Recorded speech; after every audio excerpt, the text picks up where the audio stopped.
అన్ని homemade masalas use చేసిన soya chunks curry. ఈ కర్రీ కోసం జస్ట్ 10 ml ఆయిల్ మాత్రమే యూస్ చేస్తున్నాము. ఈ కర్రీని రైస్తో పేరప్ చేసుకుని తింటే 3 పోర్షన్స్ వస్తుంది, లేదా అది ఒక స్నాక్గా తీసుకోవాలంటే జస్ట్ 2 పోర్షన్స్కి సరిపోతుంది. సో ఈచ్ సర్వింగ్లో 5 ml or less than 5 ml oil మాత్రమే యూజ్ అయినట్టు.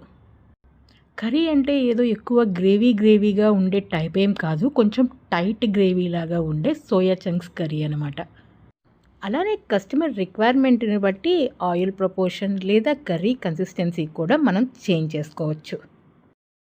సోయా చంక్స్ మంచి ప్లాంట్ బేస్డ్ ప్రోటీన్ కలిగి ఉంటాయి.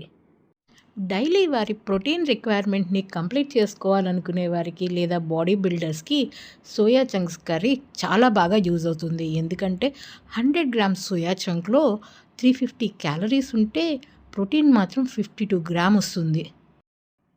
అండ్ దీంట్లో ఉండే కాల్షియం మన డైలీ రిక్వైర్మెంట్లో 35%ని కంప్లీట్ చేస్తే, ఐరన్ మాత్రం ఫీమేల్స్కి కావాల్సిన టోటల్ 18 గ్రామ్ రిక్వైర్మెంట్ని కంప్లీట్ చేసేస్తుంది.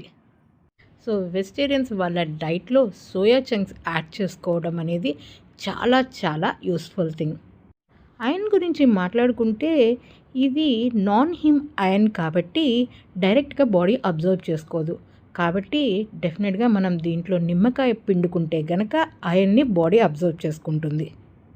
నేనైతే ఇది రైస్తో పేరప్ చేసుకోకుండా జస్ట్ స్నాక్ లాగా తీసుకోవడం మంచిదని చెప్తాను. చక్కగా బౌల్లోకి సర్వ్ చేసుకుని నిమ్మకాయ పిండుకుని ఆనియన్స్ పైన నుంచి స్ప్రింకిల్ చేసుకుని పక్కన కాస్త కీరా కాంబినేషన్ పెట్టుకుని దీన్ని స్నాక్ లాగా తినేస్తే తక్కువ క్యాలరీల్లో ఎక్కువ ప్రోటీన్స్ పొందొచ్చు. హైదరాబాద్ సాగర్ రోడ్ బిఎన్ రెడ్డి నగర్లో ఉన్న Srisailam Swagruha foods cloud kitchen నుంచి ఈ సోయా కర్రీని ఆర్డర్ చేసుకోవాలి అనుకుంటే స్క్రీన్ మీద డిస్ప్లే అవుతున్న వాట్సాప్ నెంబర్కి వాట్సాప్ చేయగలరు.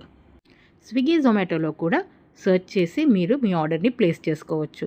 బట్ కస్టమైజేషన్ మాత్రం ఓన్లీ ఆఫ్లైన్ ఆర్డర్స్కే ఉంటుంది. ఆఫ్లైన్ ఆర్డర్స్ అన్నీ కూడా ఓలా ర్యాపిడో త్రూ షిప్ చేయబడతాయి. సో డైట్ చేసేవారు లేదంటే బాడీ బిల్డ్ చేసేవారు మీకు గనక ఈ సోయా చంక్స్ కర్రీ కావాలి అంటే స్క్రీన్ మీద డిస్ప్లే అవుతున్న నెంబర్కి వాట్సాప్ చేయండి. జై హింద్.